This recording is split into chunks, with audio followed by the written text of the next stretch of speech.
Assalamualaikum warahmatullahi wabarakatuh. Hello guys, perkenalkan nama saya Khairul Umam. Di sini saya sebagai perwakilan dari kelompok 4 mata kuliah filsafat takwa. Di sini saya akan menjelaskan sebuah materi yang berjudul tentang visi dai sebagai pengembang masyarakat dan peradaban Islam.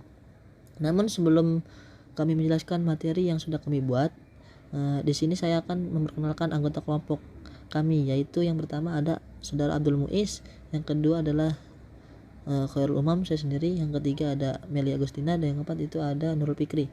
Langsung saja ke penjelasan pertama, yakni tentang visi dai sebagai pengembang masyarakat dan peradaban Islam. Penjelasan kami itu berfokus pada 3 bagian cabang. Yang pertama adalah visi dai, yang kedua adalah kompetensi dai, dan yang ketiga adalah perjuangan dai.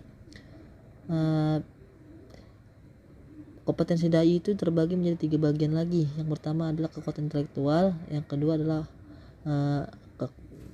kekuatan moral atau akhlak dai, yang keempat adalah kekuatan spiritual.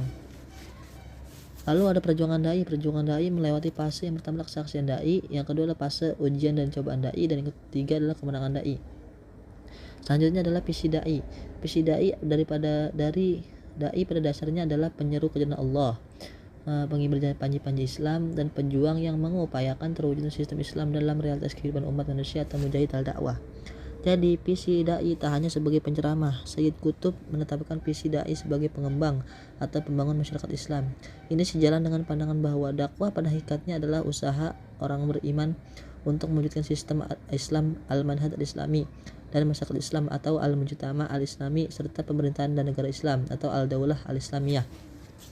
Jika dakwah adalah jalan yang panjang, jangan pernah berhenti sebelum menemukan penghujungnya. Dan untuk penjelasan selanjutnya akan dijelaskan oleh Saudari Meli Agustina. Kepadanya dipersilakan. Baik, materi selanjutnya adalah kompetensi dai. Kompetensi dai berarti kemampuan dan kecakapan yang harus dimiliki oleh seorang dai agar mampu bekerja dan melaksanakan tugasnya dengan sebaik-baiknya sebagai pembangun dan pengembang masyarakat Islam.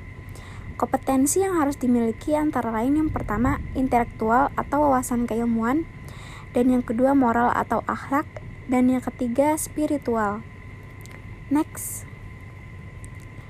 Baik, yang pertama itu kekuatan intelektual atau wawasan keilmuan. Menurut Qadarawi, ada 6 wawasan intelektual yang perlu dimiliki seorang dai, yaitu yang pertama adalah wawasan Islam, meliputi Al-Quran, As-Sunnah, fikih, dan usul fikih, teologi, tasawuf, dan nizam Islam. Dan yang kedua, wawasan sejarah dari periode klasik, pertengahan, dan modern. Dan yang ketiga, sastra dan bahasa. Dan yang keempat, ilmu-ilmu sosial atau social science dan humaniora, meliputi sosiologi, antropologi, psikologi, filsafat, dan etika. Dan yang keenam dan yang kelima, wawasan ilmu pengetahuan dan teknologi. Dan yang keenam, yang terakhir, yaitu wawasan perkembangan dunia kontemporer, meliputi perkembangan agama mazhab pemikiran, serta perkembangan peradaban Islam kontemporer. Baik, materi selanjutnya akan disampaikan teman saya yang bernama Abdul Muiz. Baik, poin yang kedua yaitu kekuatan moral atau akhlak. Di samping wawasan dan kekuatan intelektual seperti yang ditekankan Qardawi tadi, Sayyid Qutb menekankan 3 kekuatan lain yang juga penting dan wajib dimiliki oleh seorang dai dan aktivitas pergerakan Islam, yaitu kekuatan moral atau quwwah al-akhlak dan kekuatan spiritual quwwah al-aqidah wal ibadah, dan kekuatan perjuangan quwwah al-jihad. Kedua kekuatan ini, yakni kekuatan iman dan jihad, diidentifikasi oleh Mustafa Masyhur sebagai karakter dan ciri dakwah pergerakan atau dakwah harokah. Selanjutnya poin yang ketiga yaitu kekuatan spiritual. Selain kekuatan intelektual dan moral tadi, dai memerlukan kekuatan lain yang dinamakan kekuatan spiritual atau spiritual power. Kekuatan spiritual ini bersumber dari 3 kekuatan pokok, yaitu iman, ibadah, dan takwa. Selanjutnya, perjuangan dai.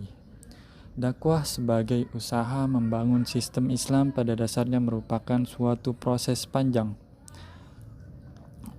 Suatu proses perjuangan yang amat panjang. Terdapat 3 bentuk perjuangan. Yang pertama dari kesaksian atau komitmen yang ia tunjukkan kepada Islam.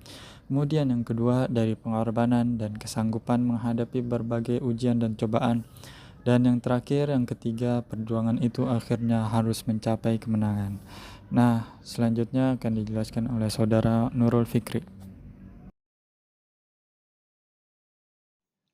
Oke, terima kasih pada Saudara Muiz. Yang pertama, kesaksian dai. Kesaksian sebagai ungkapan keimanan pada Allah Subhanahu wa taala dan Rasul merupakan ajaran paling besar dalam Islam. Semua bangunan Islam meliputi ibadah, syariah, muamalah dan akhlak bersumber dan ditekankan atas dasar syahadatnya. Yang kedua, ujian dan cobaan dai. Ujian imam tak dapat dihindari karena imam merupakan identitas yang melahirkan kewajiban-kewajiban dan merupakan amanat yang menuntut tanggung jawab. Iman juga merupakan jihad yang menuntut kesabaran dan merupakan perjuangan yang menuntut kesanggupan memikul beban yang berat. Ketiga, kemenangan dai.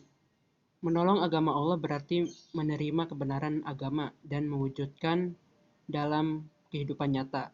Dalam hal ini ada 2 jalan yang dapat dilakukan. Yang pertama, menolong agama dengan menolong diri sendiri. Yang kedua, menolong agama dengan menolong orang lain dengan mewujudkan sistem atau syariatnya. Dalam Al-Quran terdapat sekian banyak ayat yang dijanjikan kemenangan untuk orang-orang yang menolong agama Allah. Seperti yang terkandung dalam surat Muhammad ayat 7 dan Al-Mu'minun ayat 51. Orang yang terkuat bukanlah orang yang selalu menang dalam segala hal, tetapi merekalah yang tetap tegar ketika yang lain jatuh. Baik, selesai untuk materi hari ini. Saya kembalikan kepada moderator. Ya, terima kasih kepada teman-temanku sekalian yang sudah menjelaskan materi yang sudah kita buat sebelumnya. Ya, mungkin hanya itu yang dapat kelompok kami sampaikan, guys. Semoga bermanfaat bagi kehidupan kalian di rumah dan bisa kalian terapkan dalam kehidupan sehari-hari ya. Akhirul kalam, see you next time. Assalamualaikum warahmatullahi wabarakatuh. Dadah.